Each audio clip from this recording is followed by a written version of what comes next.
এটা ইসরাফিল আলাইহিস সালামে বাঁশি বাজাবো সেই কথা কোরআনে আছে। ঢোল তবলা বাঁশি বাজানোর কোনো বিধান কোরআন হাদিসে আছে কিনা এটা আপনি কোরআন পেয়েছেন? হাদিসে সেই বিধান নাই। আমরা ঢোলের তালে তালে আমরা আল্লাহু আল্লাহু জিকির করি, ওই জিকিরের তালে তালে আমাদেরকে দাফন করা হয়। একটা প্রশ্ন রাখতে পারে না, বিভ্রান্ত হতে পারে না যে ভাই মহিউদ্দিন ভাই কথা বললো ঢোলবাজি বাসায় মরণকালে, তো এটা বিভ্রান্ত হবে না মানুষ?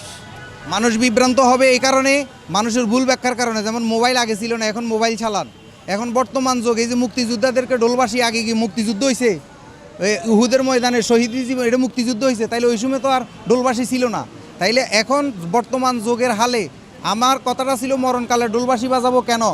যেই মোল্লা আমার গ্রামের মসজিদ ইমামতি করে সেই মোল্লা বলৎকারী করছে, তো সেই মোল্লারে আনি কি জানাজা দেওয়া ভালো না ঢোলবাসী বাজাইয়া কথা বল? ভাই মহিউদ্দিন ভাই, ব্যক্তি বিশেষ যদি ভুল করে সেটা তো সবার উপর বর্তায় না, বর্তাবে সবাই।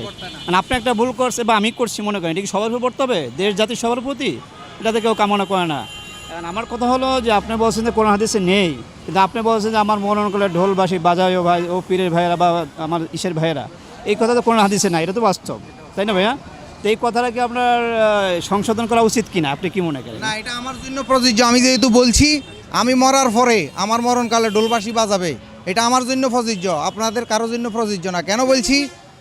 আমাকে অনেক নির্যাতন করছে এই মোল্লার গোষ্ঠী, এরা মুনাফেক। তাইলে এরা কেন আমার জানাজায় আসবে? আমার জানাজায় আমার পাগলরা ঢোলবাসী বাজায় আমাকে দাফন করবে। আর না পারলে নাই। কিন্তু আমি বলি গেছি, আমার ওসিয়ত রেখে গেছি, যদি ক্ষমতা থাকে তাইলে করবে, আর নাইলে করবে না।